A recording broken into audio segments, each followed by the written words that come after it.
Hello students, how are you? Today explain about this new lesson.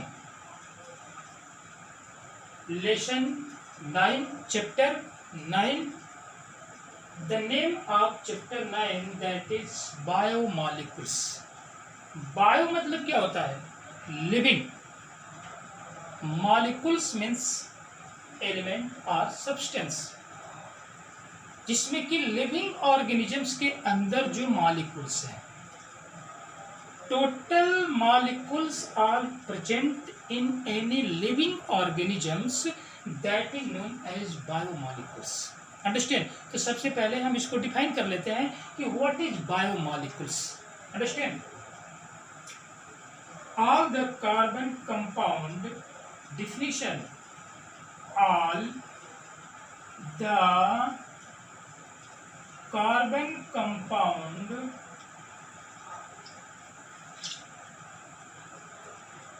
all the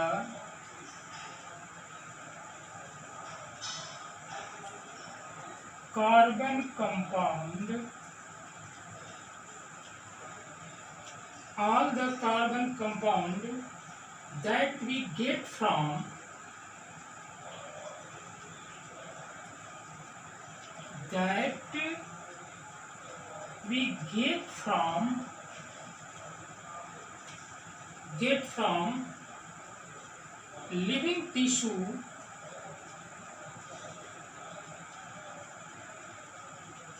living tissue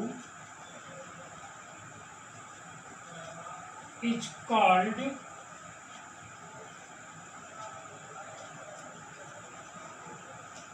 biomolecules.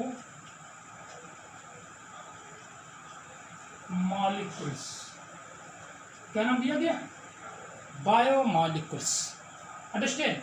एक तरह की all the carbon compounds, जितने carbon compounds हैं, ठीक है, उनको किसी लिविंग ऑर्गेनिज्म से हम प्राप्त करते हैं, या उस तरह के सब्सटेंस जो ऑलरेडी, उस तरह के मॉलिक्यूल्स जो ऑलरेडी किसी लिविंग ऑर्गेनिज्म में प्रेजेंट होते हैं, उनको हम कहते हैं बायोमॉलिक्यूल्स. अंडरस्टैंड? और बायोमॉलिक्यूल्स में एक और कंडीशन आता है, all the biomolecules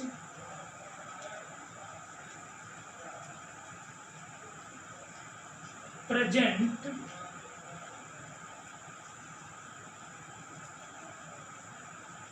in the shell called cellular pull. नाम क्या दिया गया? सेलुलर पुल. कि जितने बायोमॉलिक्यूल्स किसी सेल्स के अंदर प्रेजेंट हैं, तो उनका नाम देते हैं हम cellular pool. Understand? Cellular pools में यदि हम कंपोजिशन देखें प्रोटोप्लाज्म की, कंपोजिशन ऑफ प्रोटोप्लाज्म, कंपोजिशन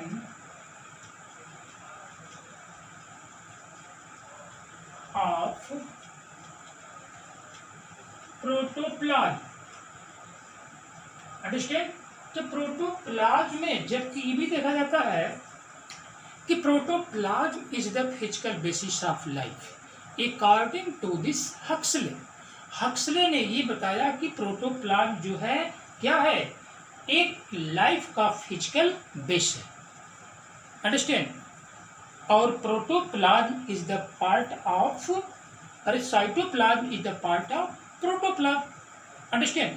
तो एक लिविंग पार्ट है जिसका नाम है प्रोटोप्लाज्म. अंडरस्टैंड? और तब उस बेस पर जो है हक्सले ने कहा कि protoplasm is the physical basis of life. Understand? तो सबसे पहले हम कंपोजिशन देखें एक लिविंग ऑर्गेनिज्म या किसी लिविंग सेल्स के अंदर जो प्रोटोप्लाज्म का जो कंपोजिशन है. अंडरस्टैंड? जिसमें इरेटिबिलिटी होती है. अंडरस्टैंड? इलास्टिसिटी होती है. अंडरस्टैंड? जो फ्लूइड फॉर्म में पाया जाता है. इस तरह की कंडीशन जो होती है प्रोटोप्लाज्म की होती है. तो प्रोटोप्लाज्म का केमिकल कंपोजिशन क्या है? वही तो आपका एनसीईआरटी में टॉपिक दिया है, फर्स्ट टॉपिक. अंडरस्टैंड? कि how to analyse chemical composition. कि कैसे हम केमिकल कंपोजिशन को एनालाइज करेंगे। अंडरस्टैंड। तो जब केमिकल कंपोजिशन को एनालाइज करना है तो सबसे पहले हमें किसको एनालाइज करना है? प्रोटोप्लाज्म को एनालाइज करना है कि प्रोटोप्लाज्म में कौन कौन ऐसी चीजें हैं जो प्रेजेंट है। तो सबसे पहले आपका माइक्रो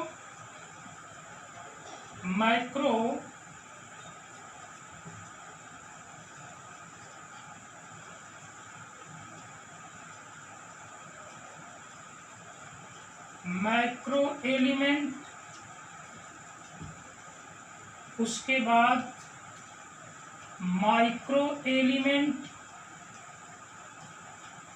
एंड नेक्स्ट है trace element. Understand. Micro elements and trace element. तो प्रोटोप्लाज्म जो कंडीशन होती है आपका जो है माइक्रो मॉलिक्यूल्स या माइक्रो एलिमेंट्स की, तो वो आपका होता है प्रोटोप्लाज्म में carbon, hydrogen, oxygen, nitrogen, phosphorus and sulphur.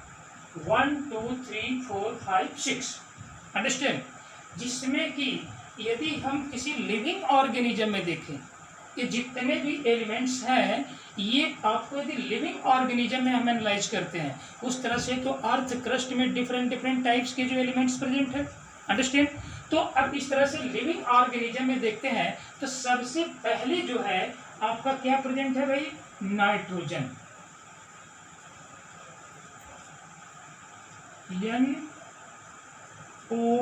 NOPS। Understand. Carbon, hydrogen, nitrogen, oxygen, phosphorus, sulphur. Understand. तो इसमें सबसे पहले देखते हैं हम ऑक्सीजन को। अंडरस्टैंड। ऑक्सीजन जो है नियर अबाउट आपका 64% सबसे अधिक सेल्स में या किसी लिविंग ऑर्गेनिज्म में है तो कौन है? ऑक्सीजन है। अंडरस्टैंड। दूसरे नंबर पे क्या है? ये आपका कार्बन जो कि 18.5%। अंडरस्टैंड। तो 18.5% जो है आपका क्या है? Carbon.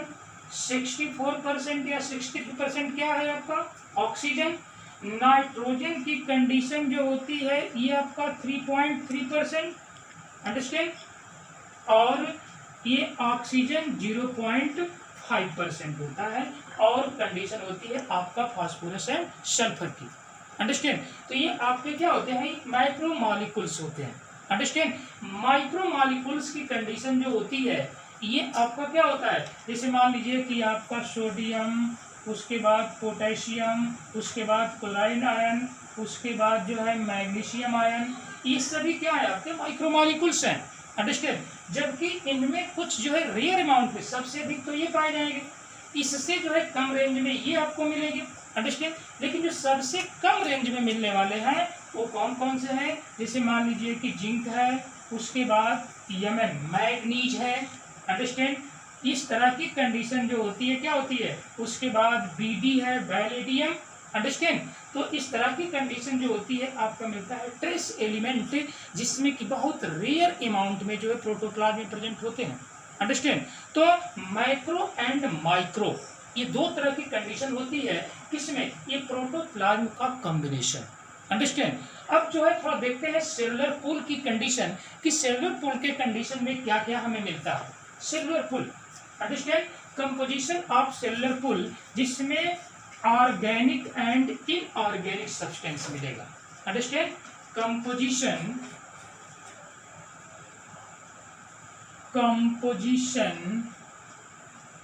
Of cellular pool. Understand. Cellular pool जिसमें क्या कंडीशन मिलेगी? Organic and inorganic. Understand. Organic and inorganic. तो ऑर्गेनिक और इनऑर्गेनिक में ये रेशियो क्या होगी? ऑर्गेनिक एंड इनऑर्गेनिक में किसी जो है सेल के अंदर, किसी जो लिविंग ऑर्गेनिज्म के अंदर सबसे अधिक जो है ये कौन प्रेजेंट है? ऑर्गेनिक प्रेजेंट है कि इनऑर्गेनिक प्रेजेंट है? अंडरस्टैंड। तो वहां पर हम क्या देखते हैं कि सबसे अधिक जो प्रेजेंट है आपका वो ऑर्गेनिक, ओ मतलब ऑर्गेनिक, आई मतलब इनऑर्गेनिक, तो ऑर्गेनिक जो है आपका 9 टाइम है, तो इनऑर्गेनिक 1 टाइम्स है। अंडरस्टैंड? ऑर्गेनिक एंड इनऑर्गेनिक में यदि हम देखते हैं कि कौन जो है सबसे अधिक है, तो ऑर्गेनिक आपका 9 टाइम्स है किसी लिविंग ऑर्गेनिजम्स के अंदर, तो इसके कंपैरिजन में इनऑर्गेनिक कितना है, 1 टाइम्स है। तो सबसे अधिक रेंज जो है किसका है, ये आपका ऑर्गेनिक का है। अंडरस्टैंड?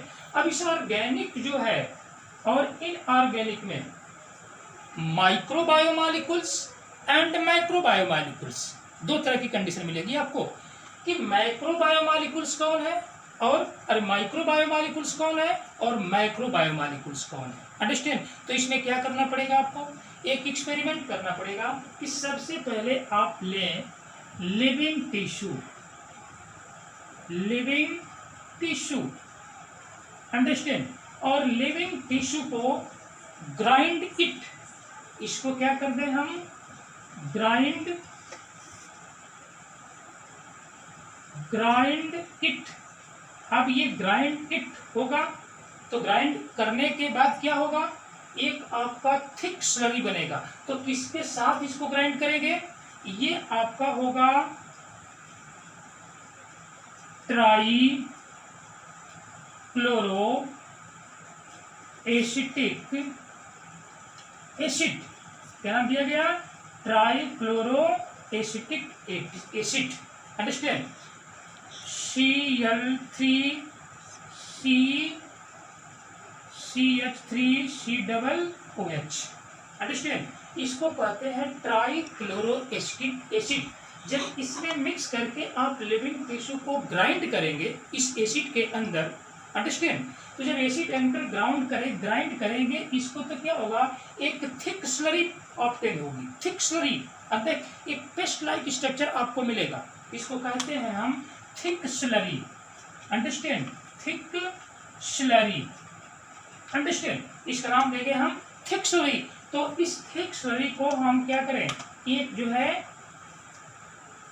टेस्ट ट्यूब में रखें, अंडरस्टैंड, और टेस्ट ट्यूब में रखने के बाद अब यहाँ पर क्या रखें भाई, कि अब इस कंडीशन में इसको हम एक फिल्टर के द्वारा इसको क्या कर दें, फिल्टर कर दें। अंडरस्टैंड? तो इसमें 2 तरह के सब्सटेंस आपको प्राप्त होंगे, ठीक है। कौन कौन सब्सटेंस प्राप्त होंगे, कि अब इस पूरे थिक स्लरी को, अंडरस्टैंड, कि अब यहां से जो है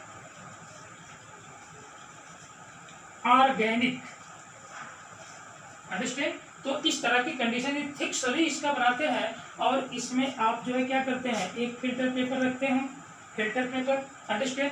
तो अब इसमें से जो सब्सटेंस क्या कर गया, फिल्टर हो गया, अंडरस्टैंड। तो इसमें 2 तरह के जो है आपको सब्सटेंस प्राप्त होंगे, जो फिल्टर कर गया उसको हम बोलेंगे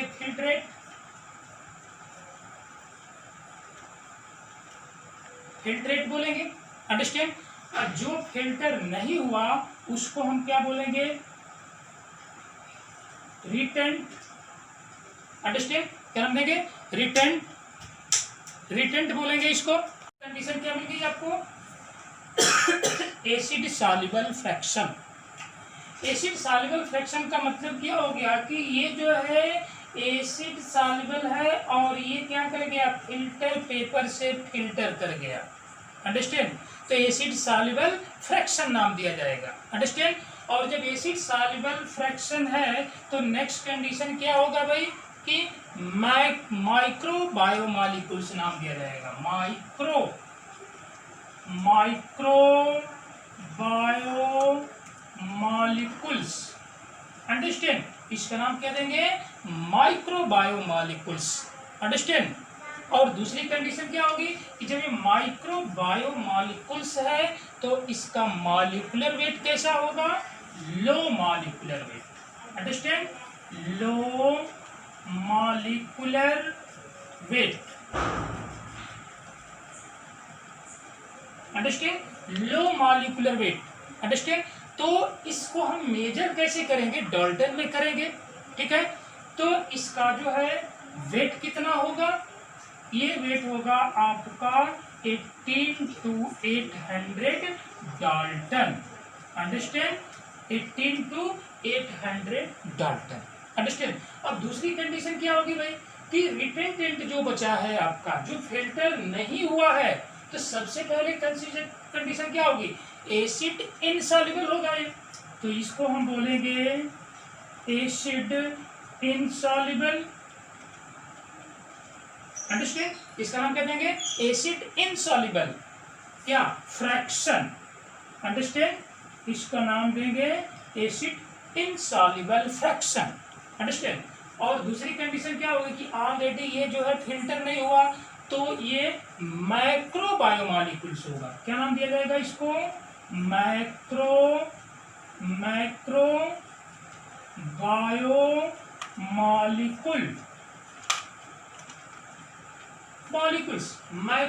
बायोमॉलिक्यूल्स।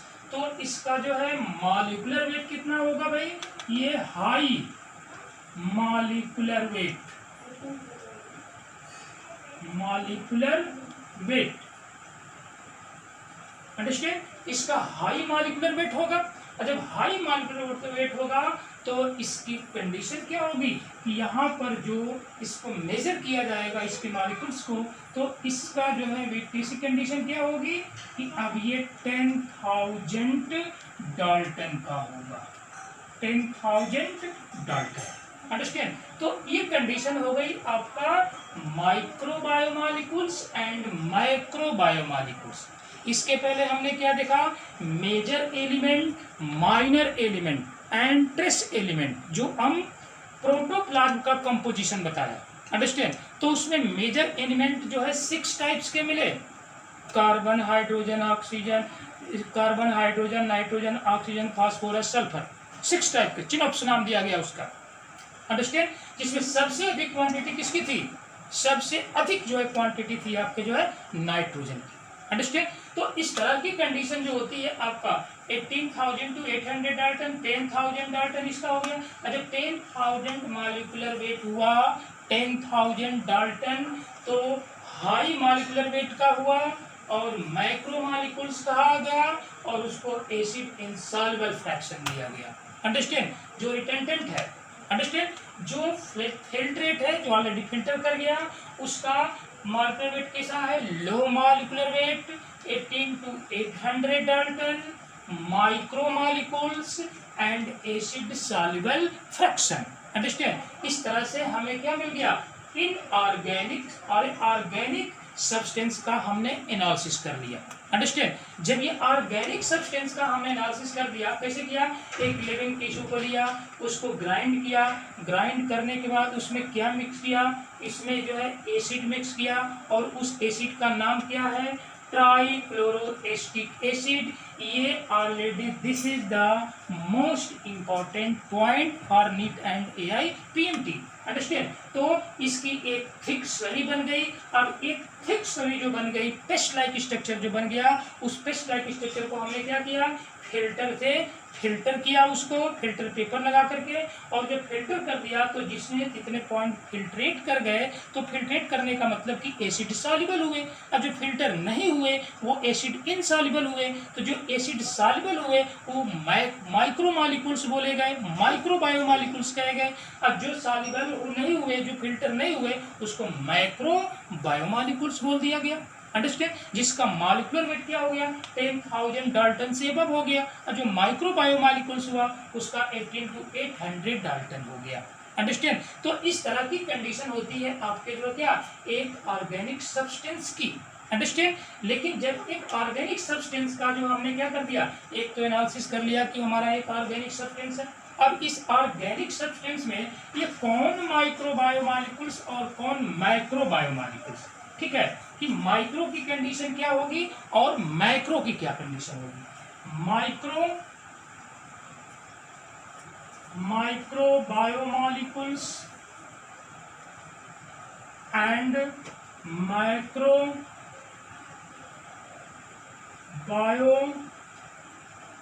Biomolecules, understand. तो किसको माइक्रो बायोमॉलिक्यूल्स बोलेंगे और किसको मैक्रो बायोमॉलिक्यूल्स बोलेंगे। जैसे मान लीजिए सिंपल शुगर,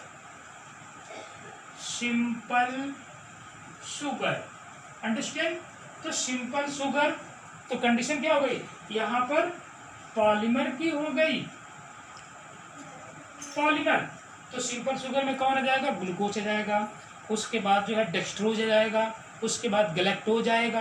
अंडरस्टैंड, जो मोनोमर और डाइमर होंगे, अंडरस्टैंड, डाइसैकेराइड मोनोसैकेराइड्स, तो ये क्या कहलाएंगे, माइक्रो बायोमॉलिक्यूल्स कहलाएंगे। और जो इसका पॉलीमराइजेशन बनेगा, अंडरस्टैंड, तो उसको हम क्या बोलेंगे, जैसे स्टार्च है, सेलुलोज है, तो ये कंडीशन क्या हो जाएगी, माइक्रो बायोमॉलिक्यूल्स की होगी। अंडरस्टैंड। दूसरी कंडीशन क्या है, न्यूक्लियोटाइड, न्यूक्लियोटाइड, और न्यूक्लियोटाइड से क्या बनेगा भाई, न्यूक्लियोटाइड से बनेगा आपका nucleic acid. Understand, nucleic acid, और न्यूक्लिक एसिड में आपका डीएनए एंड आरएनए। ये क्या कंडीशन है, ये न्यूक्लिक एसिड है, क्योंकि डीएनए भी आपका क्या है, पॉलीमर है, किसका, न्यूक्लियोटाइड्स का। उसके बाद आरएनए भी आपका क्या है, पॉलीमर है, किसका, न्यूक्लियोटाइड्स का। तो इस तरह की कंडीशन आपका क्या हो गया कि जितने पॉलीमर्स होंगे वो क्या होंगे, माइक्रो बायोमॉलिक्यूल्स होंगे, और जितने मोनोमर होंगे या डाइमर होंगे या मोनोसैकेराइड या डाइसैकेराइड होंगे उनको हम बोलेंगे micro biomolecules. Understand. Next condition क्या मिल गई, fatty acid, fatty acid plus glycerol. Understand, fatty acid and glycerol. तो फैटी एसिड और ग्लिसरॉल क्या हो गया, माइक्रो बायोमॉलिक्यूल्स हो गया। तो लिपिड क्या हो गया भाई, ये लिपिड क्या हो गया, ये लिपिड हो गया माइक्रो बायोमॉलिक्यूल्स।